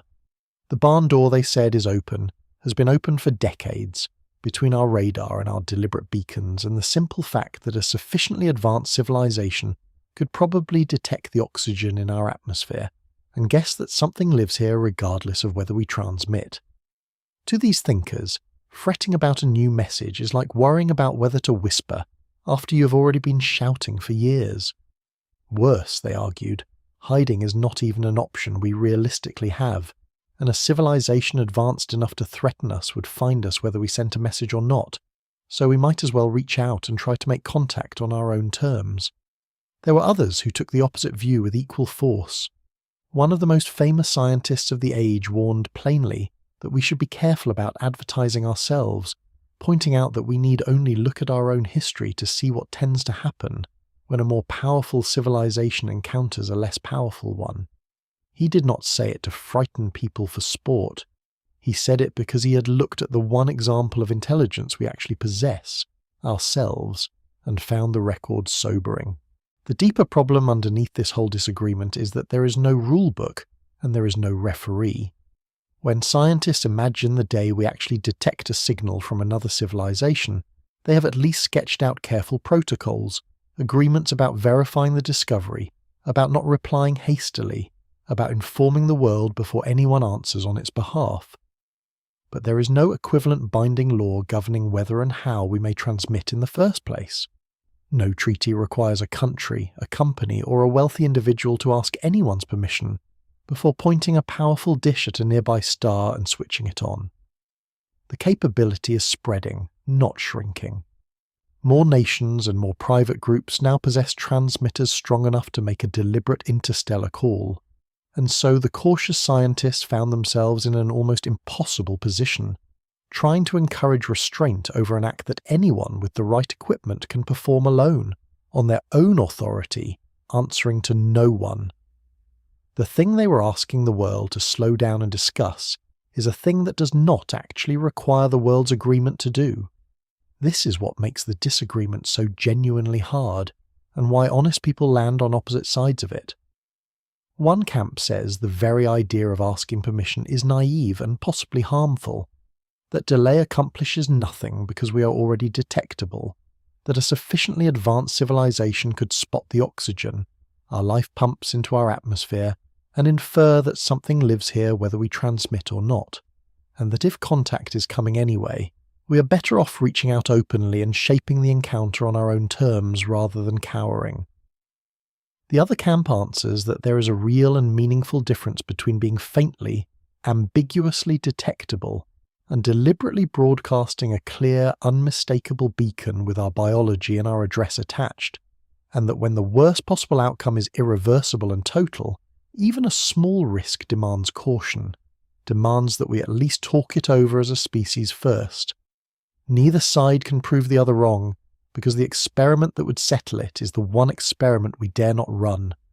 You cannot test whether shouting in the dark forest is safe by shouting in the dark forest and seeing what happens. If the cautious are right, the test itself is the catastrophe. And there is a further weight pressing on everyone in that debate, which is the sheer span of time any real conversation would take. If we sent a message to a promising star a few dozen light years away, and someone there answered the moment they received it, the round trip would still consume the better part of a century, longer than a human life. The people who send a message will almost never be the people who receive the reply, so everyone arguing about whether to transmit is arguing on behalf of generations they will never meet, deciding the cosmic posture of descendants who cannot be consulted because they do not yet exist. The scientists in that room were not just trying to speak for the 8 billion people currently alive. They were trying, however imperfectly, to speak for everyone who will ever be born on this planet, all of them bound by a choice that a few people with a transmitter could make on any given afternoon. That is a burden no committee was ever designed to carry, and they knew it, and they reached for the only tool they had, which was to ask, humbly, and without any power to compel, that we please think about this together before we do it again. And that is the genuine, unresolved core of the matter. This is not a case of brave scientists versus reckless fools, or wise caution versus foolish noise. It is a real disagreement among serious people, none of whom can prove the other wrong, because the one experiment that would settle it is the one we can never safely run. To know whether announcing ourselves is dangerous, we would have to announce ourselves and find out, and if it is dangerous, finding out could be the last thing we ever do. So the argument cannot be won with evidence. It can only be had, endlessly, in rooms with stacking chairs, by people who understand that they are debating something that has, in a sense, already escaped them. The messages keep going out. The statement asking the world to talk first has no force of law, and the deepest reason the cautious voices cannot simply be dismissed has nothing to do with our radar or our beacons or our television at all. It has to do with a single, chilling idea about why the universe, as far as we can tell, seems to be so completely and utterly silent. Part 10. The Dark Forest. Here is a question that has haunted thoughtful people since we first understood how enormous and how old the universe is. If the cosmos is so big, so ancient, so full of stars and planets, where is everyone? Our galaxy alone holds hundreds of billions of stars, many with worlds of their own, and the galaxy is over 10 billion years old, old enough that civilizations could have risen and spread long before our sun even formed. By any reasonable accounting, the sky should be busy. There should be signals, traces, signs of others. And yet, when we point our most sensitive instruments at the silence and listen, we hear nothing. No clear hello, no unmistakable beacon, just the quiet hum of natural space. That contradiction between how full the universe should be and how empty it sounds is one of the oldest and most disquieting puzzles in all of science. There are many proposed answers to that puzzle, and this channel has wandered through a number of them before. But there is one possible answer that bears directly on what we did in 1974, and it is the one that turns the Arecibo story from a tale of human boldness into something far colder. The idea is sometimes called the dark forest, and the logic of it is as elegant as it is frightening. Imagine the universe not as an empty room waiting to be filled with friendly conversation, but as a forest at night. In that forest, every civilization is a hunter moving quietly between the trees.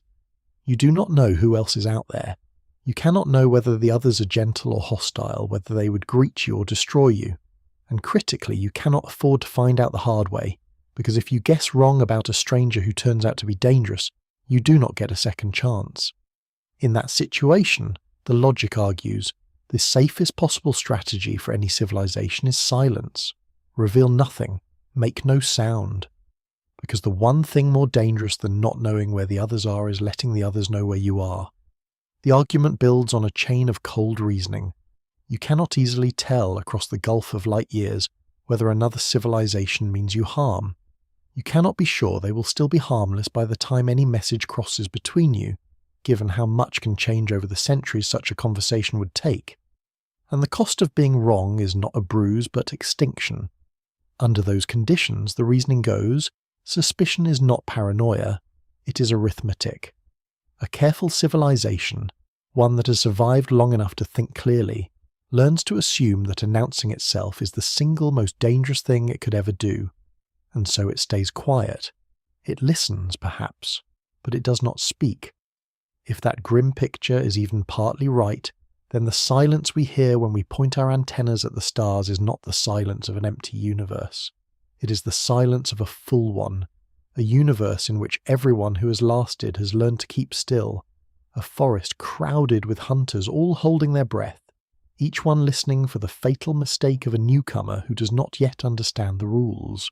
What makes this idea so hard to shake is a piece of it sometimes called the chain of suspicion, and it is worth following the logic one link at a time, because it does not rely on assuming anyone is evil. Suppose you make contact with another civilization across the light years. You cannot know their intentions and they cannot know yours, and crucially, you each know that the other cannot know. So even if you are both peaceful, you each have to wonder whether the other believes you are peaceful, and whether the other is worried that you might be worried, and so on. A hall of mirrors with no exit. Because there is no way to build trust across distances so enormous that a single exchange of messages takes centuries. And layered on top of that is a second, colder factor. Civilizations can grow. A society that looks harmless and primitive today might, in the time it takes a message to cross between the stars, leap forward and become enormously powerful. So from the standpoint of a cautious elder civilization, even a small, quiet newcomer is a potential future rival, an unknown that might someday be capable of anything. Put those two factors together, the impossibility of trust and the possibility of sudden growth, and you arrive at the chilling conclusion. The safest thing to do upon discovering another civilization is not to greet it, and not to ignore it, but to make sure it can never become a threat. In that grim logic, silence is not just self-protection. It is the only move that does not eventually get you killed. I want to be careful and honest here, because this is one idea among several, and it is far from proven. It began as much in storytelling as in science, sharpened into its modern form by a novelist exploring the darkest answer to the silence, though the underlying worry that announcing ourselves might be unwise had been raised soberly by scientists decades before. And there are gentler explanations for the great quiet that may turn out to be the true ones. Perhaps technological civilizations are simply very rare, and the nearest one is so far away that no signal has had time to reach us. Perhaps civilizations tend to be short-lived, flaring up and burning out before two of them ever overlap closely enough to make contact.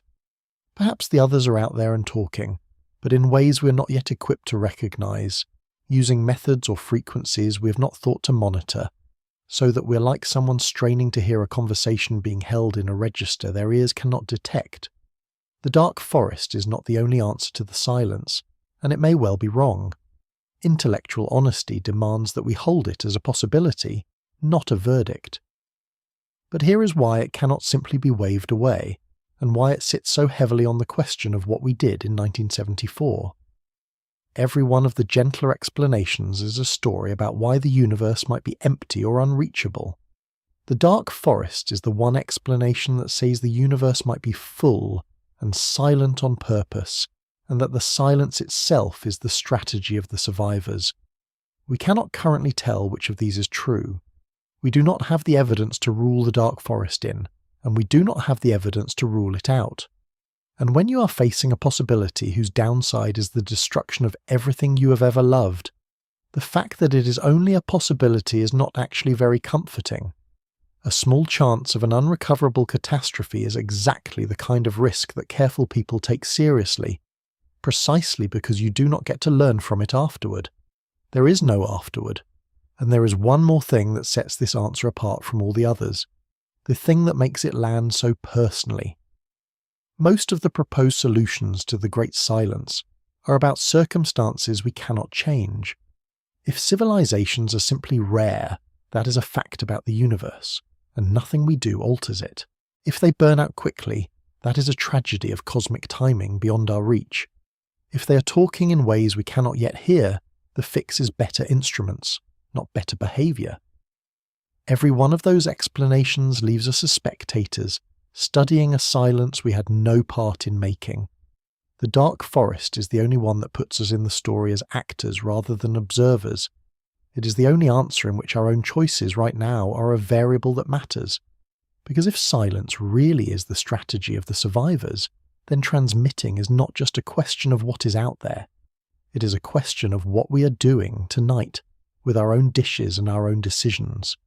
The dark forest is the one solution to the silence that does not let us off the hook, the one that turns a cosmic mystery into a moral choice with our own name on it.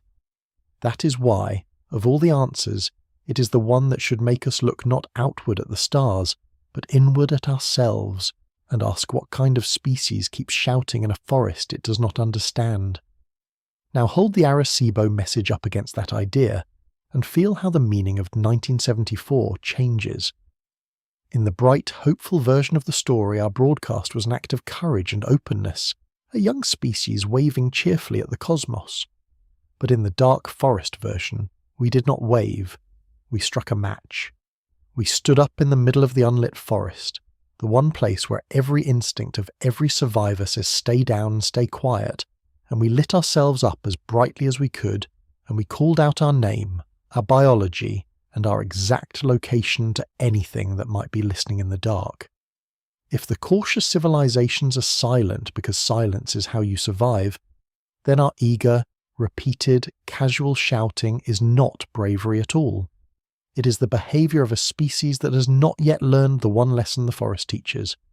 We have been loud precisely because we are young, because we have not yet been hurt, because we still imagine the dark might be friendly. And the terrible possibility hidden in the dark forest idea is that the universe sounds empty, not because no one is there, but because the ones who are there figured out long ago the exact thing we keep refusing to figure out. None of this is proven. It is one idea among several, and it may be entirely wrong. But it cannot be dismissed, and that is what makes it sit so heavily. Because if it is right, then the silence we have been straining to hear an answer in is not loneliness. It is a warning, and we have spent 50 years answering a warning with a song. Part 11.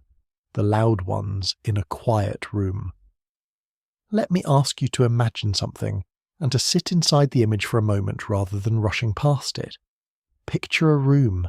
It is enormous, larger than any room you have ever stood in, and it is completely dark. You cannot see the walls or the ceiling or how far it extends, but you have the distinct sense that the room is not empty.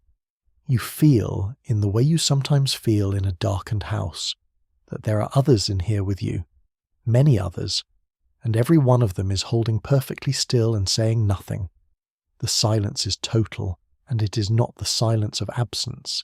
It is the silence of presence, the held breath of a crowd that has, for reasons you do not yet understand, all agreed to make no sound.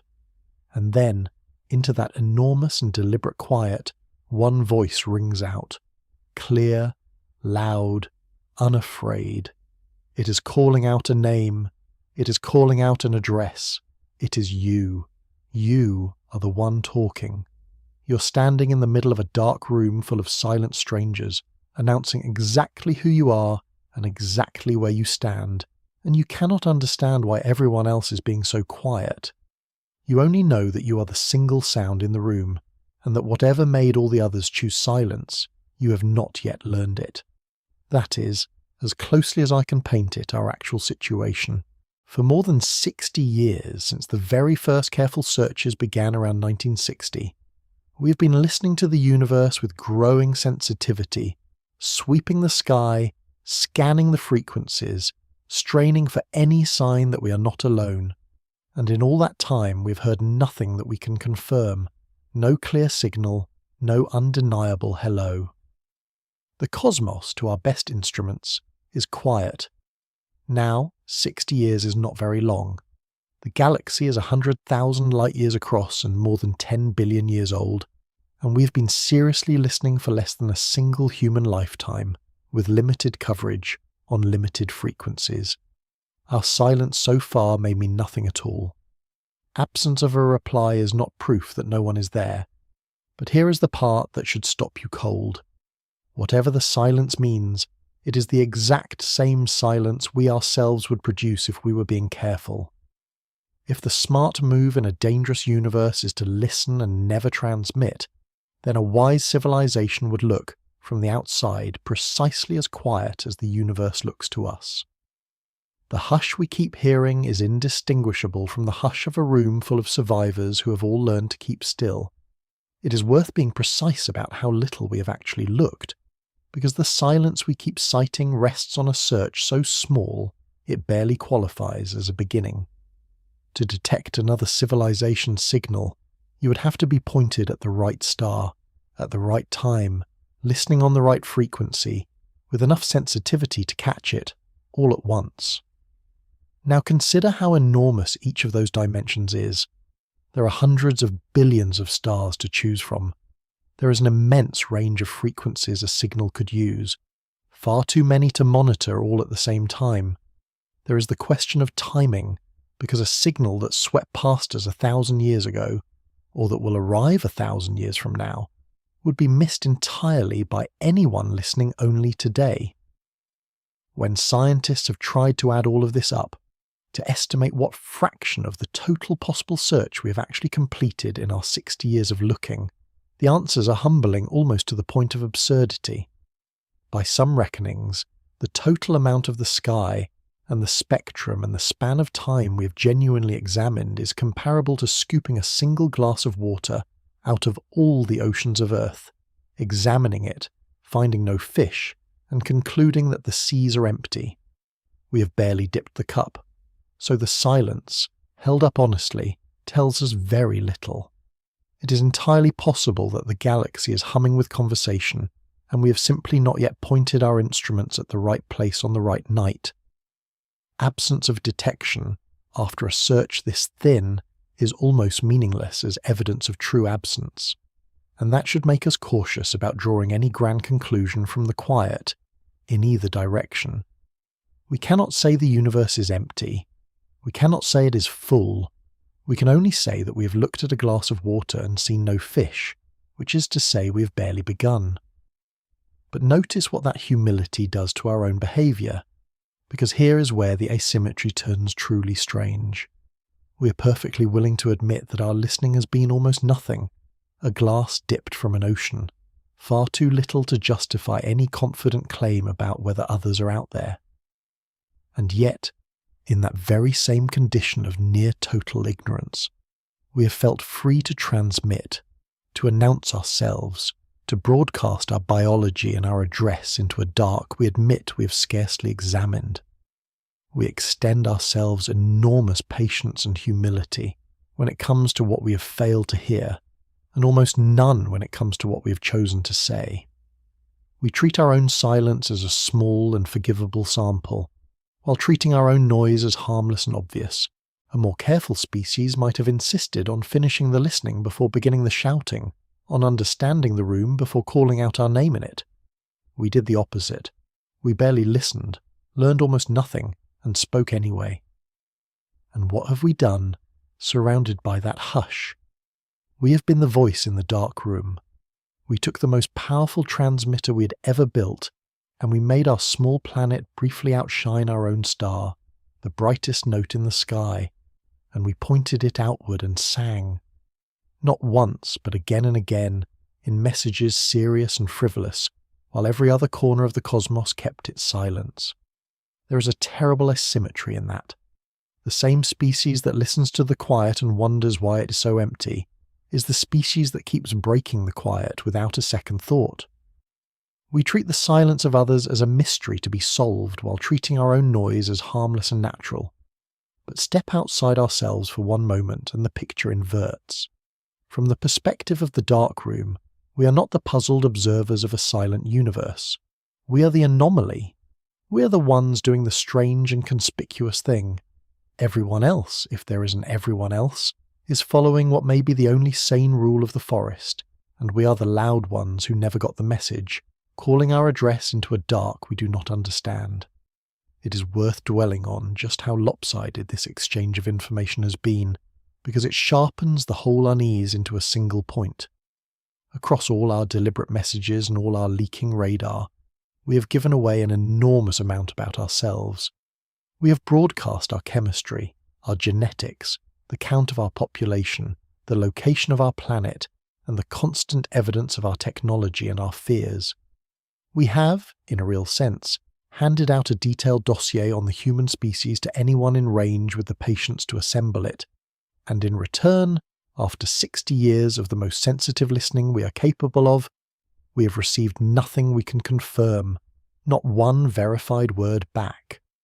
So the ledger of this cosmic relationship is wildly out of balance. We have told and told and told, and we have learned almost nothing. If the universe is a room full of strangers, we are the one person in it who has handed everyone our home address and our medical history while learning not a single name in return. That is not the posture of a careful negotiator. It is the posture of someone who wants very badly to be known, and who has not stopped to ask whether being known to an unknown audience is entirely safe. We have been generous to the point of recklessness with the one piece of information a careful civilization guards above all others, which is simply where it lives. What makes this so hard to feel clearly is that our noise comes from something good in us. We are loud because we are hopeful. We are loud because the idea of being alone in all this enormity is almost unbearable, and reaching out feels like the brave answer to that loneliness. When Frank Drake aimed that dish at a crowd of stars, he was not being reckless out of malice. He was doing the most human thing imaginable, refusing to accept the silence, insisting on saying "here we are" into a universe that had never once said it back. There is something beautiful in that refusal, and I do not want to take the beauty away. But beauty and wisdom are not the same thing, and the dark forest, if it is real, does not care how lovely our reasons are. The match you light because you are afraid of the dark gives off exactly the same light as the match you light to show off. And in a forest full of hunters, the light is the light, no matter why you struck it. So we are left holding two truths that do not comfortably fit together. Reaching out may be the most human and hopeful thing we have ever done, and it may also be the single most dangerous mistake a young civilization can make. We will probably not get to know which, not for a very long time, and maybe not ever.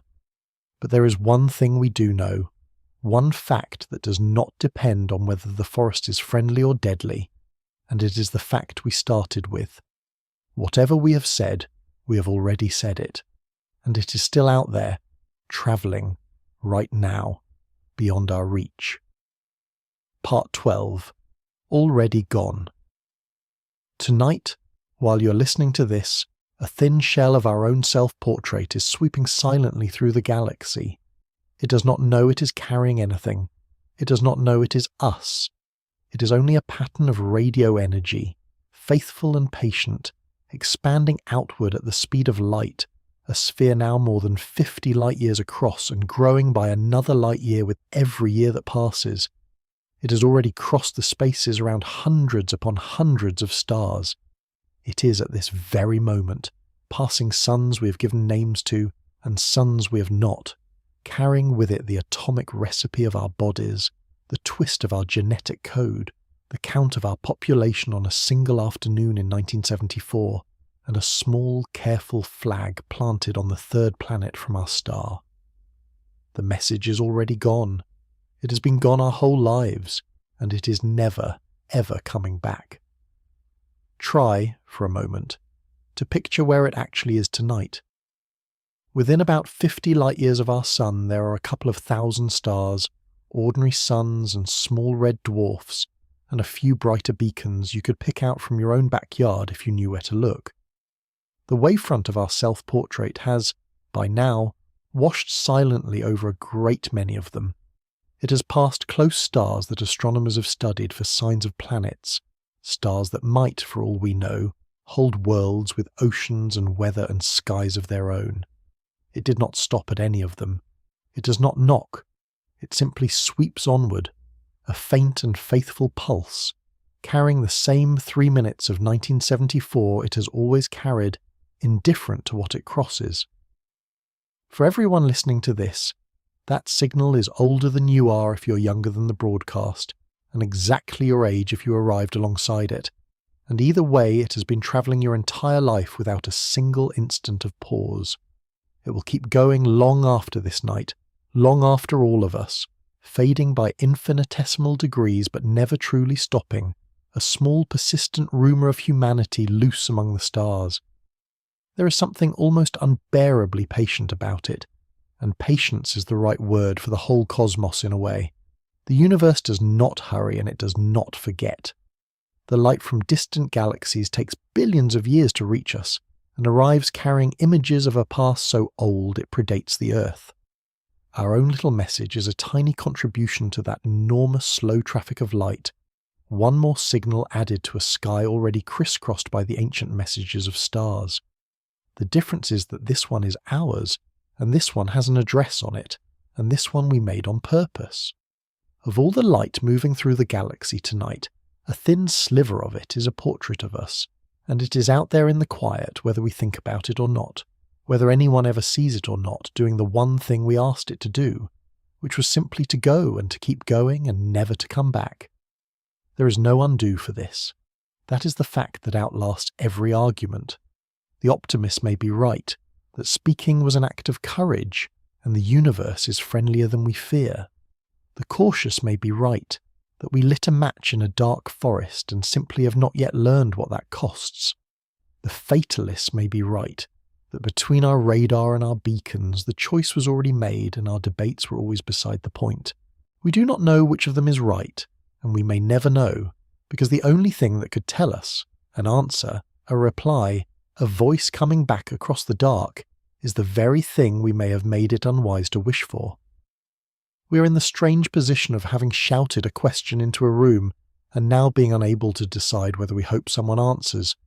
The reply we once dreamed of is the same reply we now have reason to dread, and underneath all of it, the signal keeps moving, indifferent to our second thoughts. A decision 3 minutes long still unfolding across 25,000 years of future. And yet, I do not think the right feeling to end on is fear, and I do not think fear is even the truest feeling here. Stand back far enough and look at what actually happened. A species that clawed its way up out of the Ice Age, that learned to read the stars and then to build a machine large enough to whisper to them, stood on the rim of a great dish one afternoon and decided that it would not go quietly, that it would not be a planet that only ever listened, that it would say, just once, against all the silence, "We are here. This is what we are made of. This is where we live." It was hope and it was hubris, woven together so tightly you cannot pull them apart, and that is the most human thing there is. The same reaching that may have exposed us is the same reaching that built everything we are proud of. We are a species that waves at the dark. We always have been. The Arecibo message is just the largest wave we ever made. Maybe that is the truest thing that can be said about all of it. We are very young, as civilizations might be measured, only a few thousand years removed from the first cities, and a single human lifetime removed from our first steps off the planet. And the young do not yet know to be afraid of the dark in the way the old ones might. We reached out because reaching out is what we do, because the silence pressed on us, and we could not stand it, because somewhere underneath all our cleverness is a small and ancient need not to be alone. That need built the telescopes and wrote the equations and composed the message, and that same need pushed the button. You cannot separate the wisdom from the recklessness, because they grew from the same root. The hand that waves hello and the hand that gives away your hiding place are the same hand. And we will probably go on reaching, because we do not know how to be a species that does not. So here is where it leaves us, on this quiet night, with the signal still travelling. We told the universe exactly where we are, and we cannot take it back, and we will probably never learn whether that was the bravest thing we ever did, or the most reckless. A self-portrait addressed to strangers is out there, drifting between the stars, carrying our faces into a future none of us will see. Maybe it will pass through empty space forever and touch nothing, a message to no one, fading slowly into the background hum of the cosmos.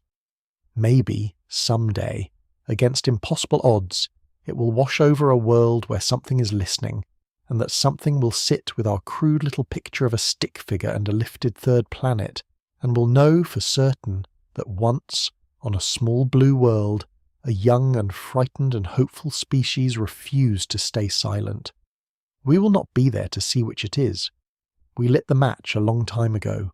All we can do now is watch the light go out across the dark and wonder, for the rest of our days as a species, whether anyone, anywhere, in the great quiet room of the universe, was awake to see us strike it.